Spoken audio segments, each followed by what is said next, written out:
I would like to welcome everybody. Thanks for joining us for this session. And I'm going to share a small little disclaimer before we get started. So this session is strictly for educational purposes and should not be considered as a legal, accounting, or investment advice. Please consult your own attorney, financial advisor, CPA for any legal matters or investment or specific tax situations.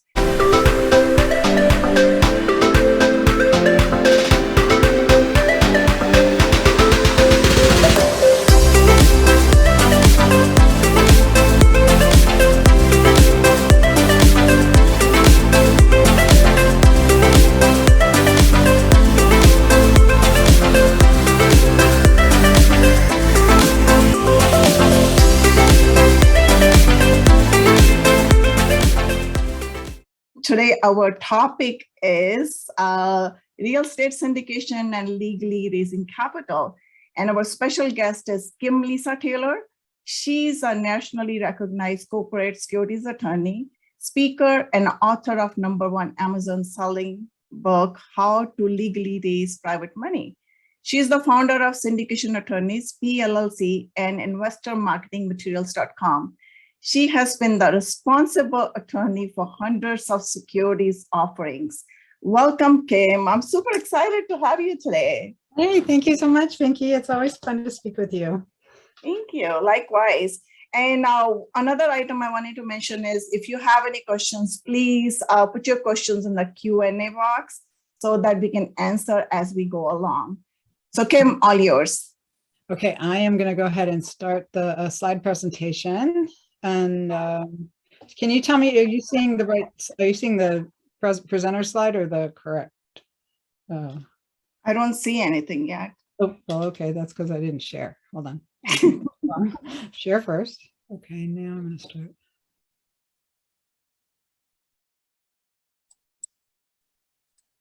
How about now? Are you seeing the right slide? Yes, I can see it. Okay, great.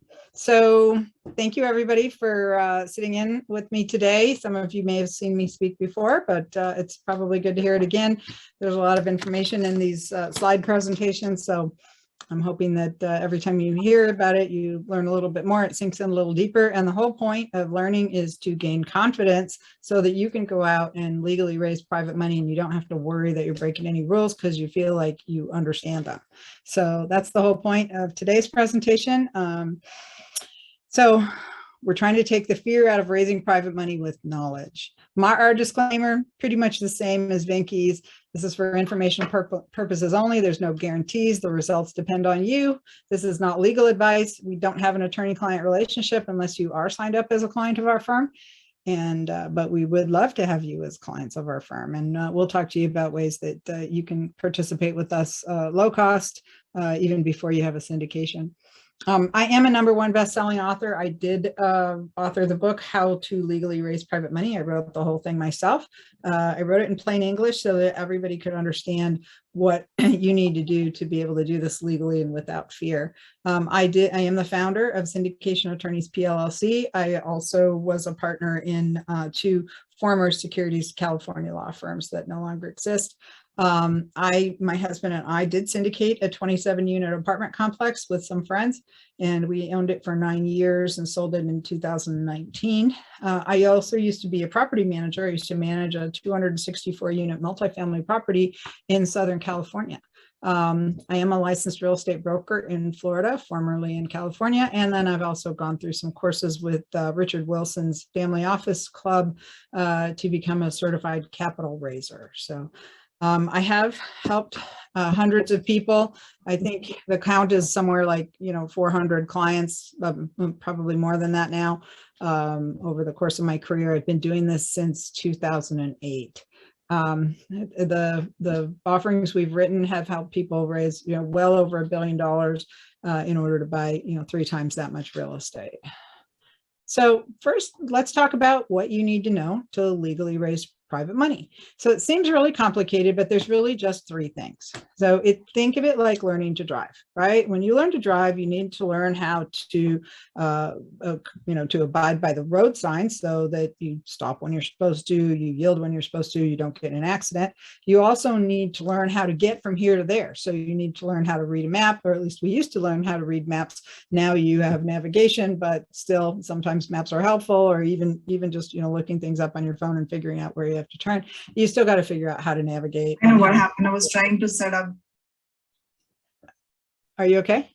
Yes. Okay. And then you also need to learn how to operate the vehicle, right? So you've got to learn how to safely operate the vehicle and how to drive it, and how to maintain it. So these are really the kind of the three parts. So with securities, you really have to learn how to comply with securities laws. So that really is just learning what securities laws apply to you, and then making sure that you comply with them. And we'll talk about that. You also need to figure out how to split money with investors. So that's kind of a mystery. I know that the first time I ever went to a multifamily training, I was actually in a coaching program with RE Mentor way back when. And I remember, it was just a big mystery to me. I was an attorney then, but I wasn't practicing in this area of the law. So I didn't know what kind of agreement you would have to write, what's a fair amount to split with investors. How do you figure all that stuff out? So that's part of what you have to learn in order to be able to syndicate. And then you need to learn how to legally market your offering. So we're going to talk about what is an offering, and then how you can approach prospective investors about investing in it with you without getting in trouble with securities laws. So how to comply with securities laws. The Securities Act of 1933 defined what things constitute securities. So they created this big long list of things that are securities. And the very first thing on that list is a note, as in a promissory note. And then later on down the list is something called an investment contract.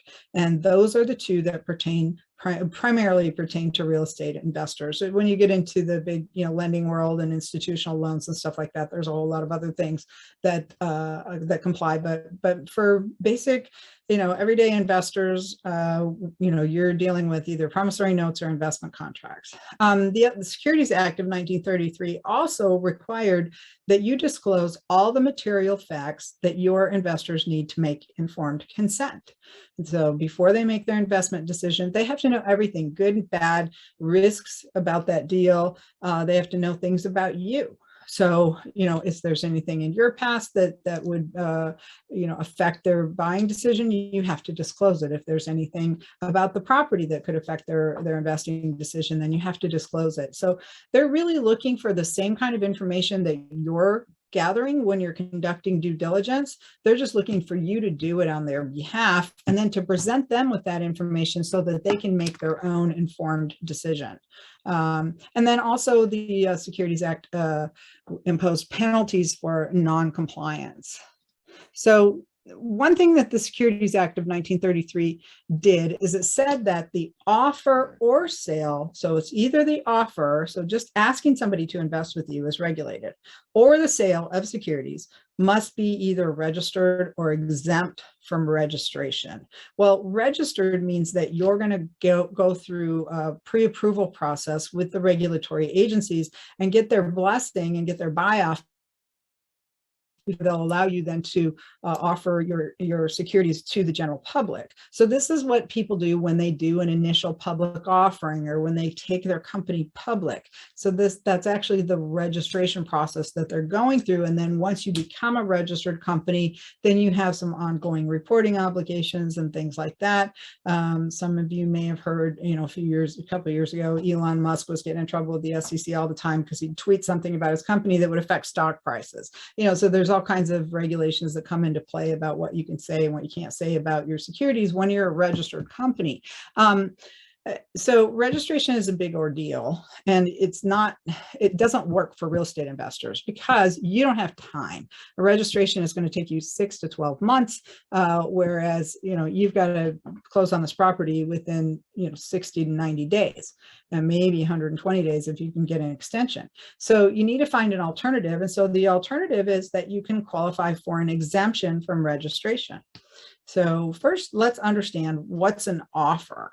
So an offer is anytime you offer something in exchange for someone's money. Right. So I used to have a kind of a racy slide here, but a couple of people were offended by it. So I'll just describe it. You can be offended by it. Where there was a scantily clad person of the female persuasion who was looking into, kind of leaning on a car door with a gentleman inside, and they were having a conversation. So, that is an offer. That's actually what's called a solicitation. It's where they were actually having a conversation about paying money for something. So that's an offer. But in your case, it's offering a piece of paper in exchange for somebody's money. So that promissory note, they're going to give you money. You're going to give them a promise to pay. It's written on a promissory note. Or they're going to buy interest in your company, and you're going to give them like an LLC operating agreement or a limited partnership agreement that it describes your obligations to each other. They're going to put up the money, and here's what you're going to do in exchange for that money. So that's when you're presenting those opportunities, you're presenting an offer. So we talked about the fact that securities are either promissory notes or investment contracts. So what is an investment contract? So an investment contract, this was actually decided in 1946 by the US Supreme Court regarding a case in Florida. So in Central Florida, there's a little town called Howey in the Hills, which is amazing because if you live in Florida, or if you've ever been there, there's like very little hills. But in the central ridge of Florida, there is a little, like a 300-foot ridge line of hills. And in this little area is this town, and in the town was an orange grove operator that decided that they wanted to bring some investors into their orange grove operation. So they started selling off little plots of land that had trees on it, but and eventually got to the point where they're selling off individual trees, but not just the tree. It wasn't like, hey, here's your tree, come pick your oranges. It was like, no, you buy this, and then we will harvest the oranges and split the profits with you.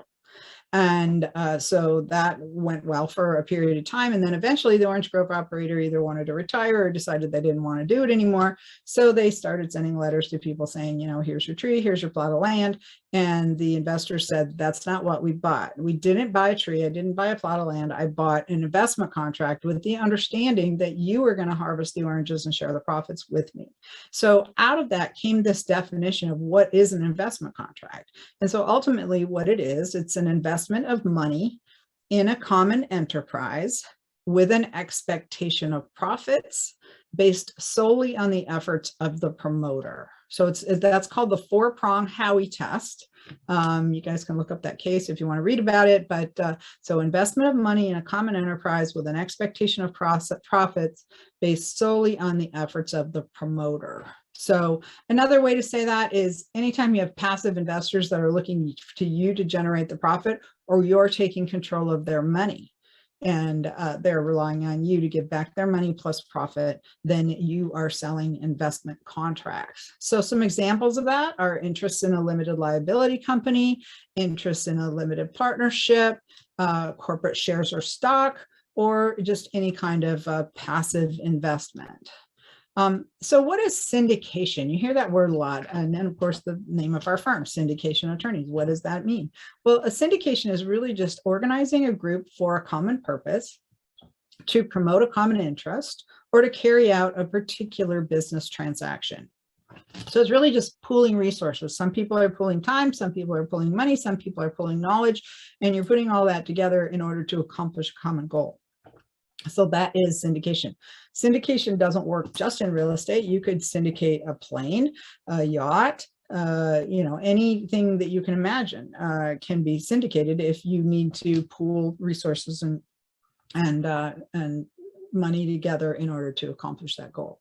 So what is the difference between syndication and a joint venture? So in a joint venture, you have an investment of money in a common enterprise with an expectation of profits, but the investors are responsible for generating their own profits. There are no passive investors. All the members are actively involved in generating their own profits. That truly is the hallmark distinction between whether what you're offering is a joint venture or whether you're offering passive interests in a syndicate. And one time, an SEC commissioner at a meeting was asked, how many times when somebody asks you if something is a security or not a security, does it turn out that it's not, or that it is? And he said 95% of the time, it turns out to be a security. So, I see a lot of people making the mistake of advertising for joint venture partners when they really want passive investors. So you have to be super careful about that, because it's not what you call it, it's what you do that's ultimately going to determine whether or not you actually sold securities to those people, or if they were actively involved in generating their own profits. I was in a joint venture one time, and where there were two of us who were doing all the work, and there were two other people that were putting up the money. We never took control of their money. They created the bank account. When we had bills that had to be paid, we presented it to them and they paid them. So we really worked hard to make sure that that was not us taking control of their money, because that's not what they wanted, and that's not what we wanted in that time. It does also change the tax consequences, so you have to be cautious about that, and you want to do that with the help of a tax advisor.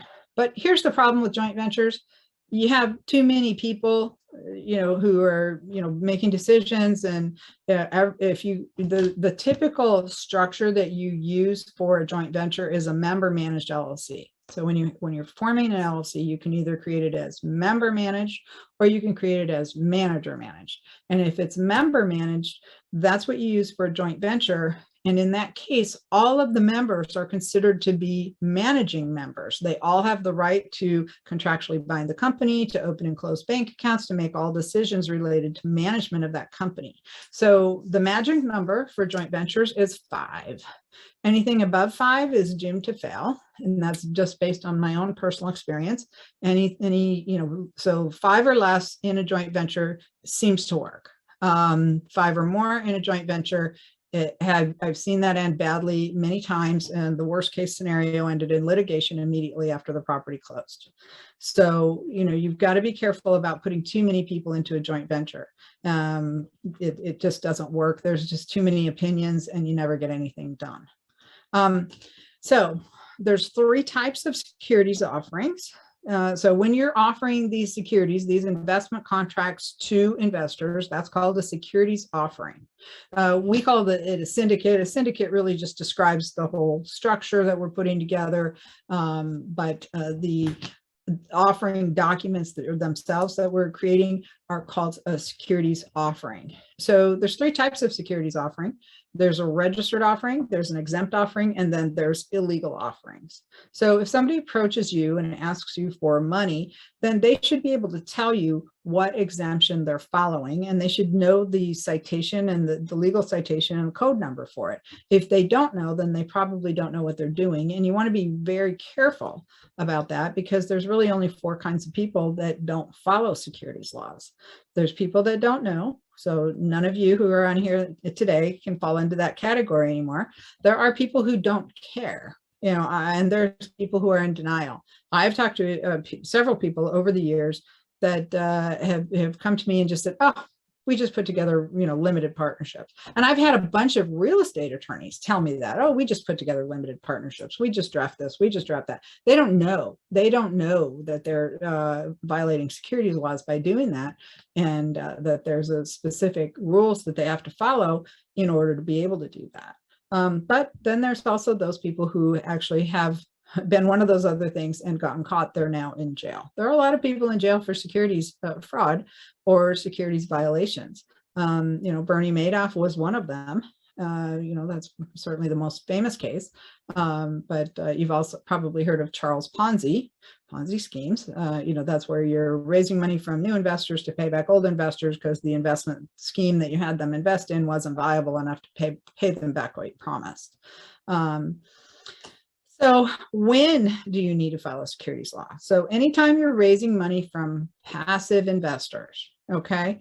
So if they're not going to be actively involved in generating their own profits, then you are going to be selling securities in the form of investment contracts. If you're selling interest in a company to passive investors, again, you're selling investment contracts, or if you're repeatedly borrowing private money. So promissory notes, notes, if you're borrowing money in an isolated transaction, nobody really cares about that. But when you're in a business that requires that you continually go out and have a continuing source of private lenders, so this is mostly applicable in the single family investing world. So somebody who's a fix and flipper is going to keep going out to family and friends and other people that they meet and asking them to loan them money so that they can flip the next house. If you're getting money from someone who's in the business of loaning money, like a hard money lender, don't worry about it. Okay, because they have rules they have to comply with. You don't have to worry about, whether you're selling them securities or not. That's their burden to bear. But when you're talking to ordinary people who are not in the business of lending money and you're repeatedly borrowing from them, then you also do need to comply with securities laws. So what does it mean? What does that mean? That means, again, you have to register your offering. So get pre-approval from regulators. Takes too long, very expensive, or choose an exemption. And then not only do you have to choose the exemption, you have to document how you complied with the exemption. So think of this like tax deduction.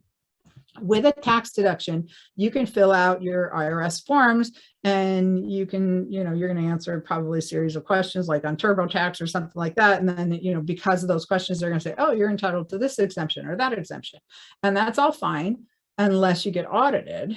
And if you get audited, then the IRS is going to send an agent to your house and say, show me the documentation that says that you're entitled to this exemption or to this deduction. And if you don't have that documentation, they're like, hey, let me see these receipts. Let me see this. If you don't have that documentation, then they're going to take that deduction away and they're going to force you to pay the tax. Plus, they're going to give you penalties and interest. And so you're going to end up not getting that deduction after all. The same thing can happen with securities, is that if you don't document compliance and you get a letter from a securities regulator saying, please show me how you complied with this exemption, and you don't have anything to show them, then you're going to end up being one of these people.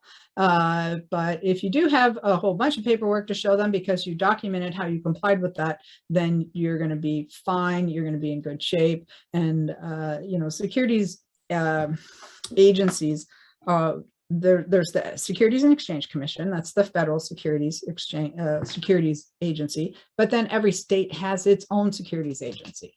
So every single one of them has the same ability to enforce against you that the Securities and Exchange Commission does. Usually if you're, what happens is that you have an investor who something happens, right? They don't like you, they don't like the deal. They heard on CNN that the sky is falling and they want their money back. And they start asking you, hey, I need my money back. This happened. And you're like, I can't do that. It's invested in this property. I'm not able to do it. And then they get upset and they go, seek an attorney, okay, who is either going to start asking you for all this information because they know that if you can't provide it, they've got a gun to your head and they can say, well, you didn't comply with securities laws, so you have to give everybody's money back. Or that person who's upset is going to complain to their own state securities regulator, who is then going to investigate what you've done. And they're going to be looking to see if you followed those securities exemption and then you documented compliance. So what kind of securities exemptions are there? So usually the typical exemption rules could limit the amount of money that you can raise. They could limit the number of investors you can have or impose certain financial qualifications on people who can invest with you. They can usually will restrict or actually prohibit advertising. So there could be some advertising allowed or maybe no advertising allowed. They're going to all require that you disclose all those material facts and all the risks of the investment. So all the different things that could go wrong that could cause those investors to lose all or part of their investment, that's going to have to be disclosed. And then you have to do these securities notice filings, which are usually required within 15 days of when the investor's funds become irrevocably contractually committed. So 15 days. So you could be following an exemption, either the federal exemption, which most of our clients choose, or you could be doing an intra-state exemption. So the intra-state exemption means you, the property, every investor is all contained in one state. If you aren't going to have that situation where maybe you're buying property out of state, or you have investors from multiple states, then it all of a sudden doesn't make sense to comply with the intra-state exemption. You will then need to follow the federal exemption. And the reason is because the federal exemption that most clients use will preempt all the individual state laws. So you don't have to go and get, make sure that your offering complies with 4 or 5 different states' laws, which could have completely different rules for each one. And so that would become very difficult. So what kind of investor qualifications might these impose? So a term that you've probably heard before or will need to understand if you're going to do this is accredited. What's an accredited investor? That's someone who has over $1 million net worth, excluding any equity in their primary residence, or they have $200,000 a year income if they're single, or $300,000 a year income if they're a married or married equivalent couple. So that was recently changed to include married equivalent just last year.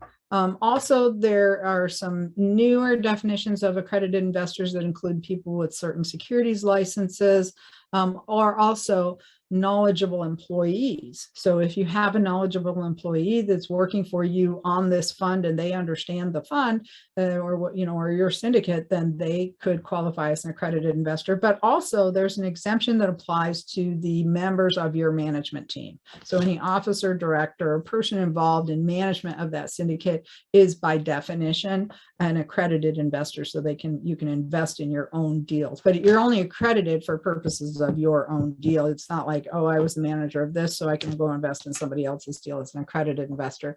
You would then have to qualify based on one of these other criteria. So here is some examples of some securities exemptions. So the one by far, in fact, the SEC has just published some recent information about this. We'll be writing an article about it soon, but every year, there's about 25,000 Regulation D Rule 506 offerings filed with the SEC. So we file this thing called a Form D with the SEC to tell them that we're claiming this exemption. And then it's on us to document internally how we complied with the rules of that exemption, and then we're entitled to claim it. Okay, so the most common one by far out of the 25,000 Reg D Rule 506 offerings filed each year, about 90 to 95% of them are Regulation D Rule 506B. So this was the original rule. This has been in place since about the mid-1980s. This was originally called the Country Club Rule.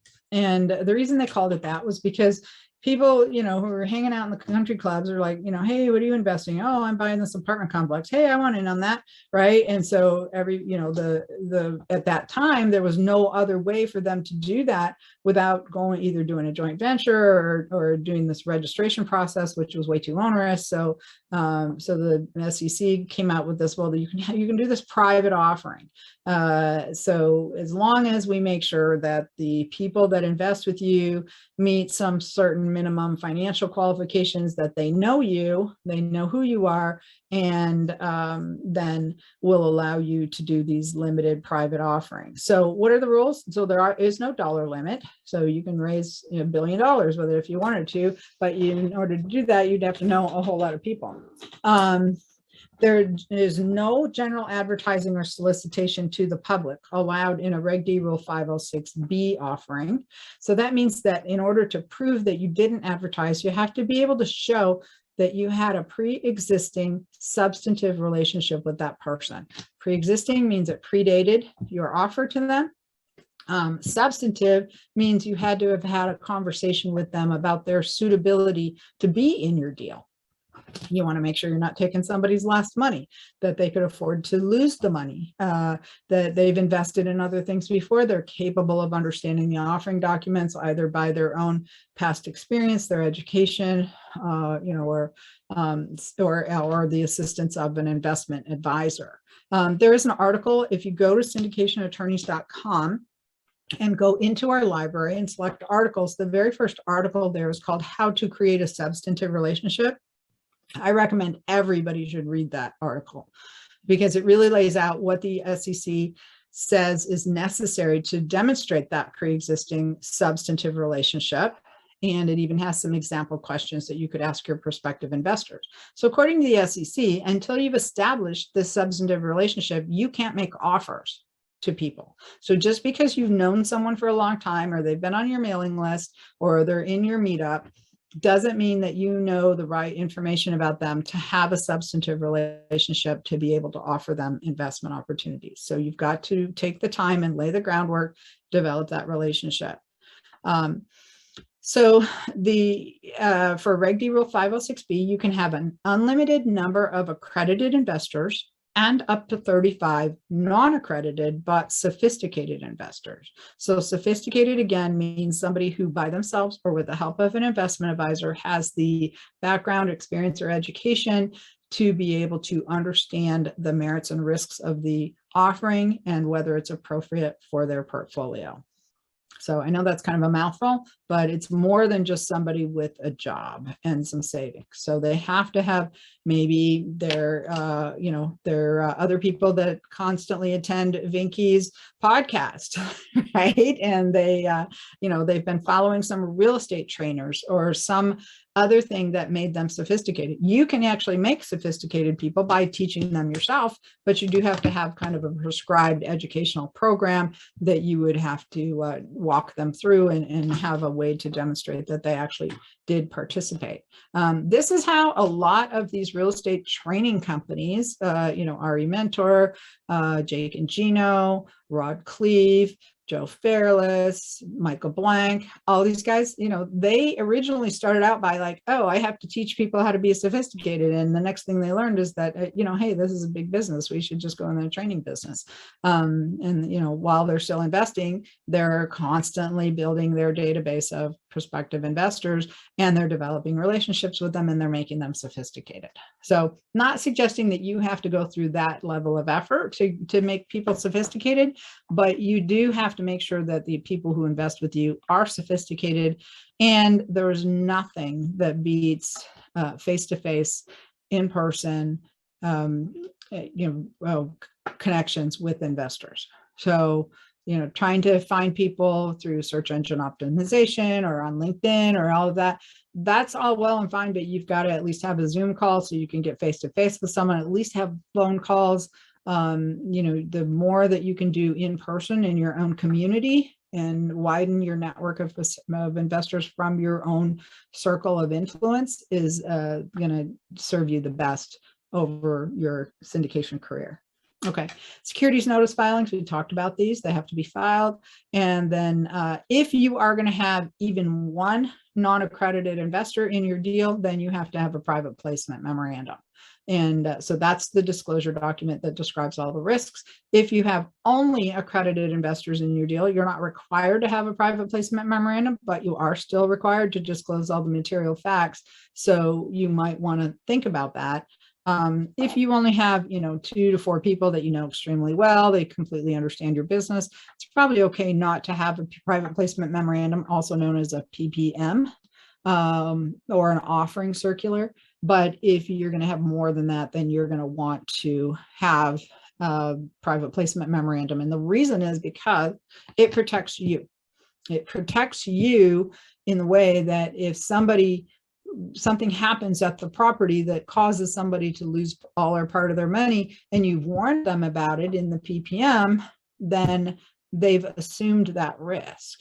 And they're going to attest to the fact that they assume the risk by signing a subscription agreement where they're going to tell you, I read the PPM, I understand the risks, I can afford to lose the money, and I know I could lose my money, and I'm going to invest anyway. So they assume the risk by reading the PPM and filling out that subscription agreement so that you're not responsible for the things you warned them about.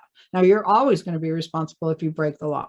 If you allow illegal things to happen at your property, or you steal money, or you allow somebody in your management team to steal money, you're always going to be held responsible for that. So the other thing that came out of the Jobs Act was that in 2012, when the Jobs Act was passed by Congress, the complaint was, hey, why can't we advertise? This is a digital age. Everything happens on the internet. We should be able to advertise.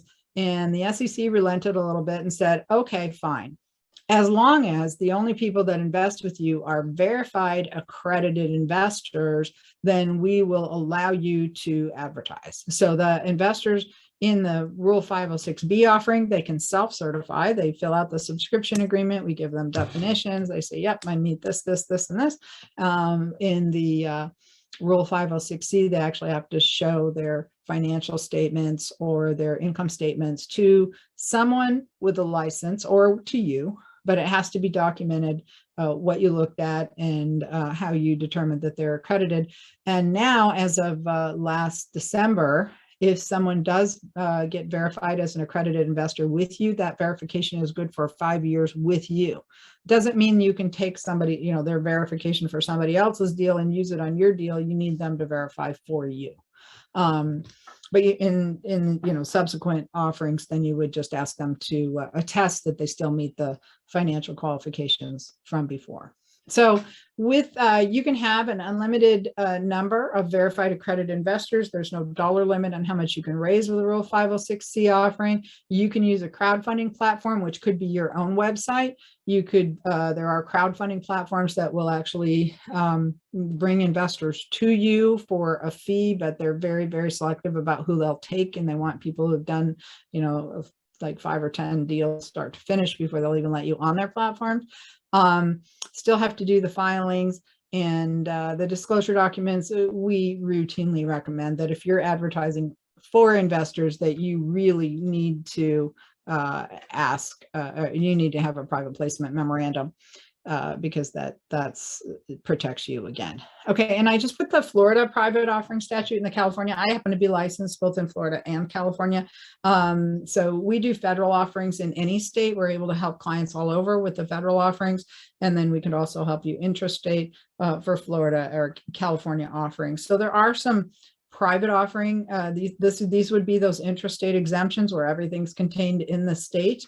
And so you can see that their rules are a little bit similar if you look at the suitability standards, but sometimes they don't, you know, so like in Florida, you don't have to have a pre-existing relationship and you can have unaccredited and not even sophisticated investors, but you're still not supposed to find them through advertising, right? So you've just got to, you know, be able to demonstrate that I didn't advertise for this person, I found them a different way. You know, so California private offering exemptions, so they either have to be sophisticated or you have to have a pre-existing relationship. So every state's just a little bit different. All right, so what defines the relationship? Pre-existing means it predates the offer. Substantive means that you have determined their suitability before you made the offer. And how do you do that? So then you have to have that documentation. So that's going to be some kind of a CRM. So there's all kinds of investor management platforms out there. We have a relationship with groundbreaker.co. They actually offer our clients a 50% discount off their onboarding. They've been around for a long time. They're really reliable. There are many other investor management platforms out there that you can use, or you could use a good old Excel spreadsheet or something like Active Campaign, or there is one Google used to have, I don't know if it's still free, but it used to be free for 2 people called Insightly, INSIGHTLY, and we used that for a while. So Insightly, it's a good starter one, and you can always download all your info and upgrade to a different system later on if you want to start doing some kind of marketing campaigns and things like that. So the next thing we need to learn is how to split money with investors. How do we split money? So here is a typical joint venture structure. So member managed LLC, you got 3 members, they're all actively involved in generating their own profits. This could be to buy real estate where just people are pooling, you know, some money and their time in order to do it, or you could use this also as the manager of a syndicate. So that's very typical for a manager of a syndicate. So typical specified offering structure. So specified offering is where you're raising, oops, hold on, going too long. Specified offering is where you're raising money for one thing. You've got something under contract right now. You know exactly what it's going to cost to buy it. You know exactly how you're going to use the money that you raise. You're going to get some money from the bank, some money from your investors. You're going to spend that money on your down payment, your closing costs, an acquisition fee for yourself, your legal fees. You're going to get reimbursed for all of your pre-closing expenses, and then you're going to raise money for maybe some capital improvements and some operating capital and reserves. That's what's called a sources and uses of funds. You're required to disclose that to your investors. So that's a typical specified offering. It's going to be a manager managed LLC, and that's going to have two classes of members. Class A are all cash paying investors, including you if you're putting money in your own deal. And Class B is the part that you're reserving for the management, and this is for their sweat equity, for all of their non-capital contributions. Cash is called a capital contribution. Everything else is a non-capital contribution. So very typical right now is we see a lot of 70-30 splits, 75-25 splits, things like that. So 25 or 30% for the management class and 70 or 75% for the investor class. The investors are putting up 100% of the money to buy 70% of your property, of your company, that's going to then go out and obtain the property. So who earns what? So the manager earns manager's fees, earns a share of cash flow and a share of the sales proceeds. What do investors get? They get a share of the cash flow and a share of the sales proceeds. And so breaking this down a little further, what kind of fees can the manager earn? Well, there can be an acquisition fee. It can be 1 to 3% of the purchase price. The bigger the dollars of the purchase price, the lower that percentage is going to be. An asset management fee, usually 1 to 2% of the gross collected income. A refinance fee, 1 to 2% of the loan amount, and a disposition fee, 1 to 3% of the sale price. Then the fees, and then the distribution. So this is what you would get as the management class, Class B. Okay, Class B is going to earn the distributions. The manager is going to earn the fees. All the fees are going to get taxed at ordinary income rates. Your Class B earnings from cash flow will be taxed at ordinary income rates, but your Class B earnings from a sale can be taxed at capital gains rates. And so we're going to actually have you pay some nominal amount to buy your Class B interest, like $1,000 for 30% of the company, so that you have a cost basis and then can get capital gains tax treatment on that. So the manager then, as a Class B member, earns a share of the cash flow and a share of the sales proceeds. So the third thing we had to learn, how to legally market your offering. So what is in a securities offering? We kind of touched on some of these documents. You've got a private placement memorandum. That's the disclosure document that describes all the risks of the investment. We've got an operating agreement or a limited partnership agreement. We have a subscription agreement. This is where the investor certifies to you that they are qualified, meet the qualifications, and can afford to take the risk. Then we have an investment summary. So the way that we write our offering documents is we want you to write a standalone marketing piece that you can show to your investors before you send them all these legal documents, because those first 3 bullets are all legal documents and they're about 160 pages long. So you kind of want to get their attention and have them look at the meat of the deal before they make their decision. And then once they've made their decision based on what you've presented in your investment summary, then the legal documents become more of a formality for them. They're not as daunting. So the investment summary, if you're doing a specified offering where you're going to be buying a specific property, then that would be a property package, is it's sometimes called. If you're doing a blind pool fund where you're going to be buying, pooling money and buying multiple properties, then this investment summary is going to look more like a business plan for your fund. And it's going to describe what kind of properties you could buy, where you could buy them, etc. And then we have these securities notice filings with the both with the SEC and with the states where your investors claim residency. So when they fill out the subscription agreement, they're going to tell you where they live and where they file their tax return, state income tax returns.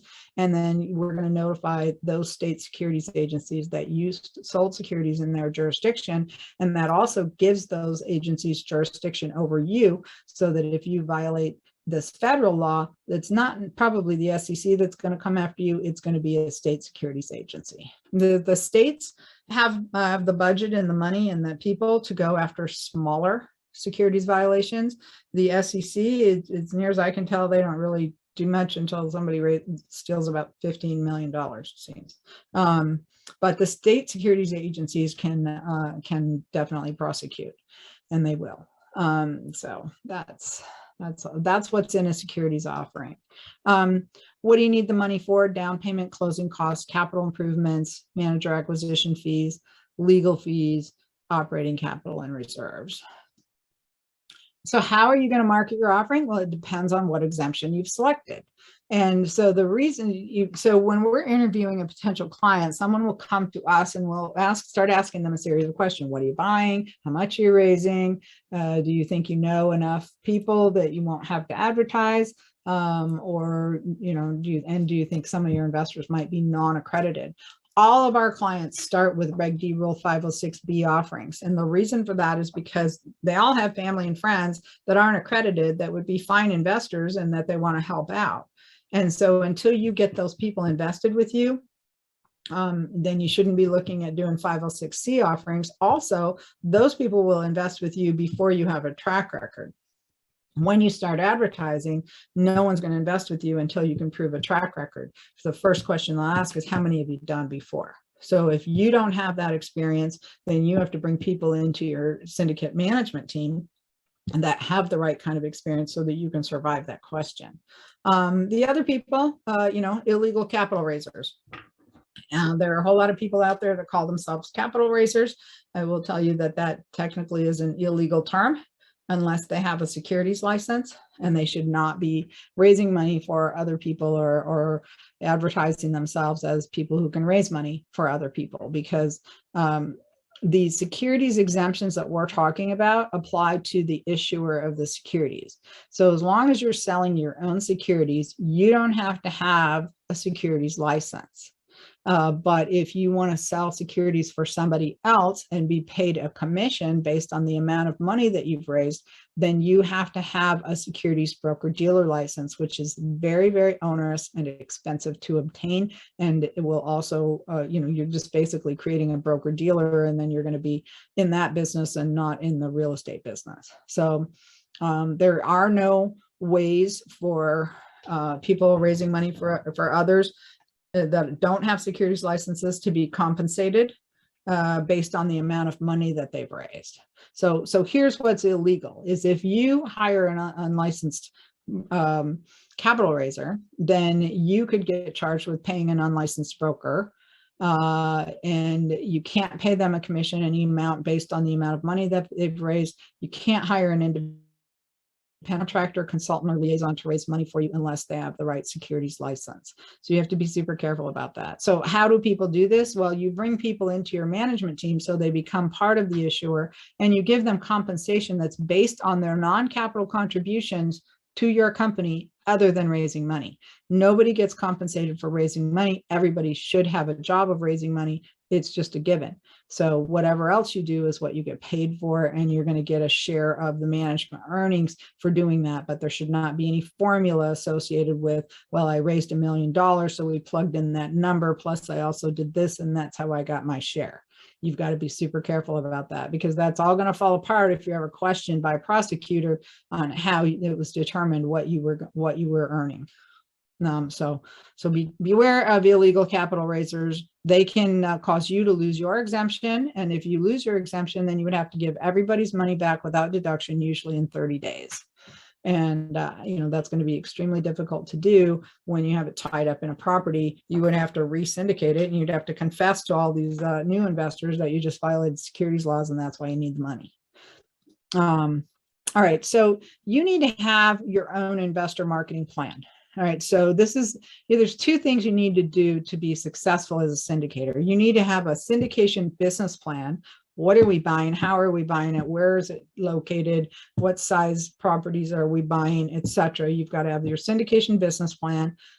How many properties do we want to buy? How many units do we want to have? How many units do we have to support the lifestyle that we want? All that should be in your business plan for your investing business. But you also have to have an investor marketing plan for how are you going to market for investors? How are you going to meet them? What are you going to say to them when you first meet them? What's your elevator pitch? You've got to practice that. You have to make it compelling. how are you going to make a lasting impression? People are meeting people all over the place on, it's hard to remember people. So how are you going to stay top of mind? And what can you give investors to take home? What if you're meeting with someone at a coffee shop and they have a significant other? Well, then, it'd be nice if you could give them some marketing materials or something that they could take home and share with their spouse in order to show that you're legitimate. So there are some marketing tools that you should be developing for your syndication business. So you should have an investor marketing plan. We do have an investor marketing plan template. We sell it for $250 at our affiliate website called investormarketingmaterials.com. But I'll tell you how you can get it for free later on. You should have a company brochure. So this is what you show people between deals. When you don't have a deal, you should have a website that describes what you do. And then you should have this property package and then maybe a pitch deck. So we have an independent marketing arm for syndication attorneys. It's called investormarketingmaterials.com. And you can check that out to see what kind of products we offer. We have professional editors and graphic designers that can create those for you. In addition, our legal securities or syndication attorneys legal team creates securities offering documents. We do joint ventures. We do joint ventures that are, you and 3 other people buying a property, or joint ventures between your syndicate and a private equity company. We can support you on all of those. We will form companies. We do have something called a pre-syndication retainer.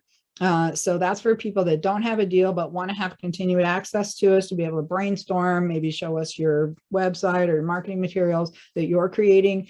So our pre-syndication retainer is just $1,000, gives you up to 2 hours of one-on-one time with one of our attorneys. And then also we will give you a free investor marketing plan template and an invitation to our weekly masterminds that I hold every Friday at noon, unless I'm traveling, noon Eastern time. So pre-syndication retainers, that's been a really great tool for a lot of people. We've been able to kind of help, get you from where you are to becoming a syndicator. And then we'll also give you a discount off your first syndication equal to or greater than the amount of that retainer. Check us out at syndicationattorneys.com. Do check out the library at syndicationattorneys.com. Also check out investormarketingmaterials.com. You can get a free marketing plan template at investormarketingmaterials.com. If for some reason you're not getting that, you can't see it there to get it, then you can email info@syndicationattorneys.com and we'll get that to you. So we'll go ahead and give you that free marketing plan template now, just for having listened to us today. You can also get a free digital copy of my book at our website at syndicationattorneys.com or at investormarketingmaterials.com. Get a free digital copy delivered right now to your computer, or you can buy it on Amazon. So, Binky, do we have any questions? Yes, we do. Wow, that was so informative. So we do have a question from Jared, and he says, how do you transfer 506C investors to a B status from one deal to the next?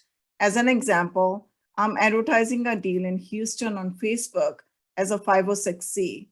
We are having individual conversations with investors and getting to know them. Our next deal, let's say, is in Orlando and it's a B. Can we change the status since we had their email already? Okay, so you can do a new and separate offering. So you complete your 506C offering. You have to have a 30-day gap between when you stopped raising money for the 506C and start a 506B offering. And then if you have the right documentation to demonstrate that you have that substantive relationship, then you would be able to invite those people that you'd met on the prior offering into the current offering. But you can't really have them going concurrently. And the reason for that is because you can't bait and switch people, right? Like, oh, I met you on this one, that's a 506C, you can't get in that, but I got this 506B over here, you can do that. You can't do that. So you do have to have a 30-day gap in between when you stop raising money for the 506C and you start raising money on the 506B in order to make that defensible. So I have one follow-up question for you on that. So I think a lot of people on this call, they have a CRM system set up, and we do pick up so many emails, phone numbers, a lot of information when you're doing the webinars or the meetups, and we are consistently sending them emails weekly, bi-weekly, or monthly. So there is some relationship set up there, even though we did not have 101, or maybe we had a 101 in the networking sessions, but we did not have individual 101, but they did not spam us, or they did not unsubscribe from the list either. How would you categorize them? Are they you cannot offer them anything until you have that conversation. The SEC has specifically said they don't believe that a substantive relationship can be established electronically. But I do see people sending B offerings like that. Yeah, it can tell you that. What did we say? How many offerings are there? Or what kind of offerings are there? Is registered, exempt, or illegal? Okay, I get them all the time in my inbox. Hey, we're raising another $100,000, or we have $50,000 offerings. Minimum investment available on this multifamily. It's a 506B. I've never heard of this person before. And what I send them is, I'm not your attorney, but perhaps I should be, or you better check with the one you have, because if you're doing a 506B offering, I don't know who the hell you are, and you can't do that. That's say a little nicer than that. But usually, there's a lot of people out there that think they can just grab somebody else's documents and they can edit them themselves, and then they can go out there and they can just raise money. They don't understand the rules. They don't understand that there's filings that have to be done. And, as an investor, you want to understand the rules and what they should be doing, because if they're not following the rules, then your money is at risk. And the reason, because what happens when a regulator starts an investigation against them, or somebody sues them for violating securities laws, the first thing they do is they suspend distributions and use your money to defend themselves. Interesting. So I have another question from Vernon. If you receive a percentage of the asset management fee in exchange for raising capital, how can it be calculated, since it cannot be tied to a percentage of dollar raised? And if you can get paid in Class B shares, is there a specific way that the percentage shares must be calculated? So your percentage shares have to be calculated based on the job that you're doing. You're getting hired for a job, and the job is not raising money. Everybody has the job of raising money. It's like, okay, you have an office and everybody just has to show up at work, right, in order to get paid. And then they all go off and they do their respective jobs. The showing up at work, the raising money, is just something everybody has to do, but they're not getting paid extra for that. Okay, so they're not getting paid anything special for that. It's now whatever else they do is what they're getting compensated for. So you have to provide some value to that syndicate besides just raising money. And maybe you do a newsletter, maybe you're an accountant, you're a bookkeeper, you found a deal, you have some other value to add. So there's a lot of jobs in a syndicate. So you just they need to be carved up amongst the management team, which is another reason why there's more than five in a management team doesn't work, or in a joint venture, because there aren't that many jobs in a syndicate. There are a number of jobs, and it's too big of a job for one person, but there's not jobs for more than 5 people. Question from Sia. How do the rules impact funds that do not have specific properties identified? The exact same rules. You still have to follow the exact same securities rules, and pick an exemption, follow the rules of that exemption as to who you're asking to invest with you. The only difference is that instead of having a property package that's attached to those offering documents, the PPM, the operating agreement, subscription agreement, instead of having a property package, you're going to have a business plan for your fund that says, these are the kinds of properties that we could buy. Here's where they're located. Here's the parameters they have to meet before we would buy them. And then you have to stick within those rules for your fund. Angel has a question. People say with the 506B, you can send to a full personal email list. Is this not a blanket true? No. So you read the article on our website on how to create a substantive relationship. If you have gone through that list and you have created a substantive relationship with every one of the people on that list, then you could potentially do it, with this one caveat. I knew somebody who got in trouble with Securities agency or with the SEC, one of the claims the SEC said to them is, you sent an email blast to 200 people. And they said, but we had pre-existing substantive relationships with 200 people. And the SEC said, we don't care. It's 200 people. That's a general solicitation. Now, I don't know if they still are as hard-nosed about that as they were in the past, because this has been, a number of years since that occurred. And it was really early on, even before the Jobs Act, when that happened. But it's still the point that you don't have personal relationships with 1,000 people. So if you're email blasting 1,000 people, then it's probably going to be construed as a general solicitation. So you have to be extremely cautious. The whole point about Reg D Rule 506B is this is like a dating relationship, okay? One-on-one, right? I met you, you met me, we know we have common interests together. We decided that we wanted to, go into business together, and this is what we're going to do. This is not, go into the bar and, try to marry every girl that, comes over because you make an announcement, right? You have to be super careful about this. This is a dating relationship. You meet people, you establish a follow-up call to see if there's any rapport or a follow-up meeting. And during that meeting, you ask them those questions that are in that article about establishing substantive relationships. You take notes about what was discussed during that meeting or that call. And from that point on, you should have be able to, have a tag associated with that person, whether they're accredited or whether they're sophisticated, and you're going to know exactly how they're sophisticated. And then from that point on, whether you can only offer them 506C or you can offer them 506B.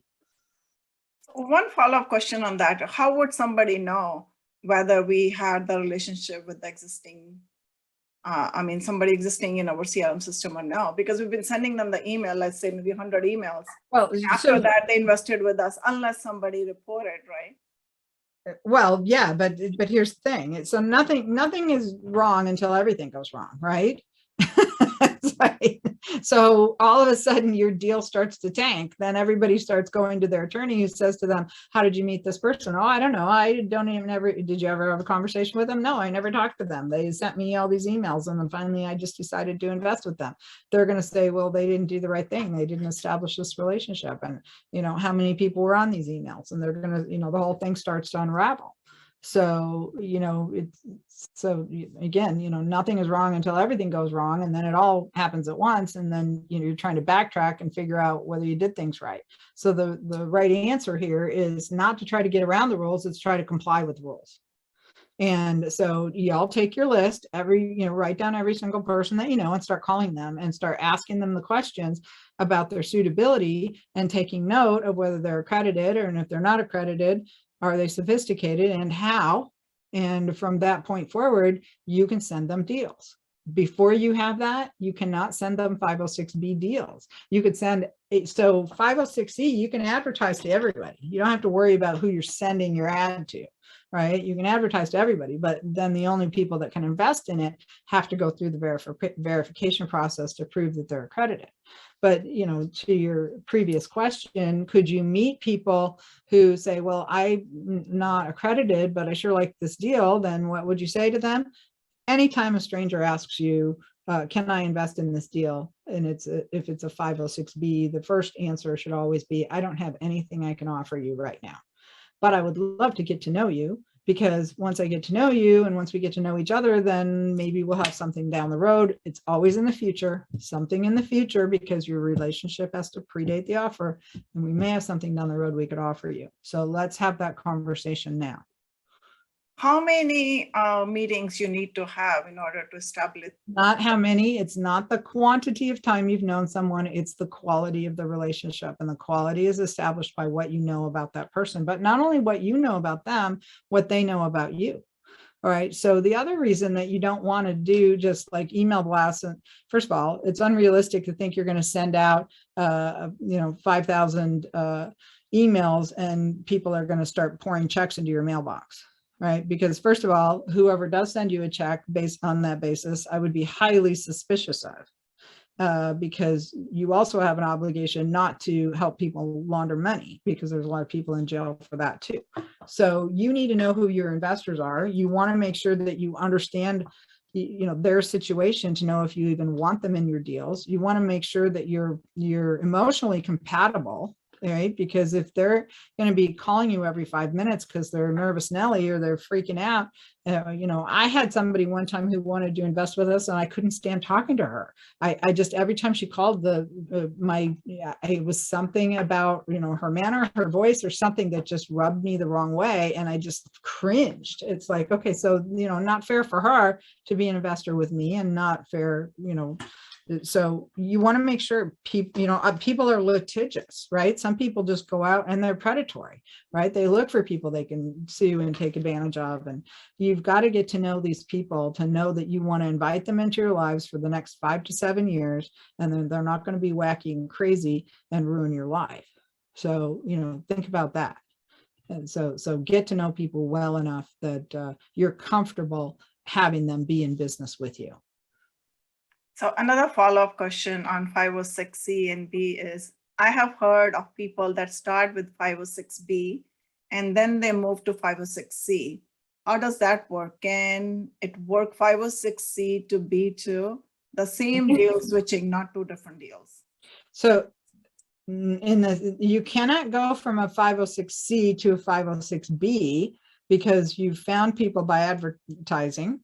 Unless you didn't find anybody by advertising. If the only people that invested with you were people that you already had pre-existing relationships with, even though it was a 506C offering, then you could convert it to a B. But if you met any of those people through advertising or solicitation, then you couldn't qualify to convert it to a B offering.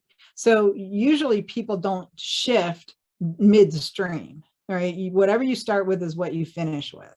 What people do is you do 3, 4, 5 successive 506B offerings until you've got all the people that are non-accredited and sophisticated that invested with you, and then you've kind of run out of those people. Now you have a good enough track record and you need to advertise to get new investors. So then at that point, you start doing 506C offerings and you continue to do them from then on. Maybe occasionally you'll say, okay, the next one, let's do a 506B because we met some people and we got to know them and now we can go ahead and put them in this next deal.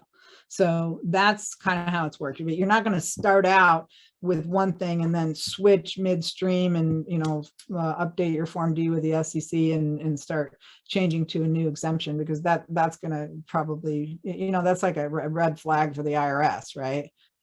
You don't want to draw that kind of attention to yourself. I wouldn't recommend it. That's true. Plus the thing is the people who are 506C, who are accredited, they can invest in 506B deal as long as you have the pre-existing relationship with them already. They do not need to downgrade themselves. And let me ask you this too. So let's say I advertise a deal, but I build a relationship over time, in few weeks, few months, and we are like kind of sort of friends now. So that will qualify as a B2, right? So I can share the B2. But you have to have that financial conversation with them.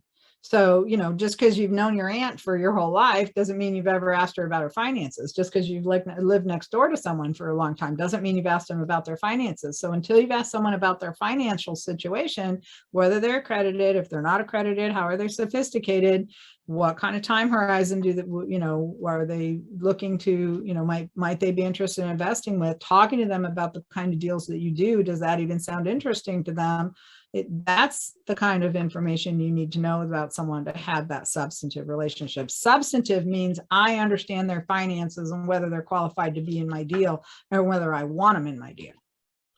Okay, so beyond that, it doesn't matter what kind of relationship you have. It's not the right relationship to offer them investment opportunities.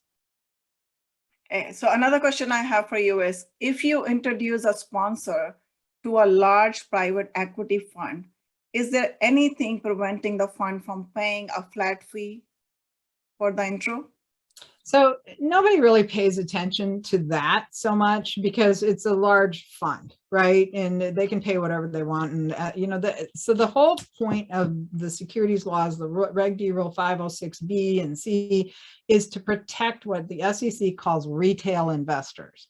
Retail investors are ordinary people with savings and, self-directed IRAs and retirement funds. These are the people that they're trying to protect. They don't care about protecting these institutional investors because they have lawyers, they have underwriters, they have, analysts and all these people that can protect them. So don't worry, they're not worried about whether, they pay you some flat finder's fee, but they are worried if you start introducing, your country club buddies to somebody's deal and you start taking a cut from each of their earnings. And one of the perils there is that you get tagged as an unlicensed broker and you could be held responsible for their investment for as long as they have it. So you could take on liability and you could get, and it could be a felony, so, and then if you violate securities laws, the bad actor provisions now are such that if you violate securities laws, you could be barred from ever engaging in capital raising again. So you got to be super careful not to get labeled a bad actor. Yeah, I wanted to remind everybody once again, if you have any questions, please put in the Q&A. And our social media friends, please add your questions in the chat, either on your Facebook, LinkedIn, YouTube, wherever you are. Let me check the social media again. I do not see any questions or anywhere. I think we covered a lot, Kim, today. Yeah, we did. Seems like no more questions, but a lot of wows and thank yous to you. Thank you, everybody. Yeah, thanks again for such an informative session. Thank you so much. And do go to our website and, get some of that free information. Check out our podcast, Raise Private Money Legally. Subscribe to it. It's on 20 different podcast platforms. Love to have you. How they can reach out to you. They go to syndicationattorneys.com. Then there's a place there where you can schedule an appointment. You can either schedule a free appointment with our staff or you can schedule a paid appointment with me. If you like to reach out to me, you can connect with me via LinkedIn, or you can send me an email at binky@loombainvest.com, or go to my website and download a free ebook, Why Syndications Build Long-Term Wealth. And thank you everybody for joining us today. See you in 2 weeks with another awesome guest.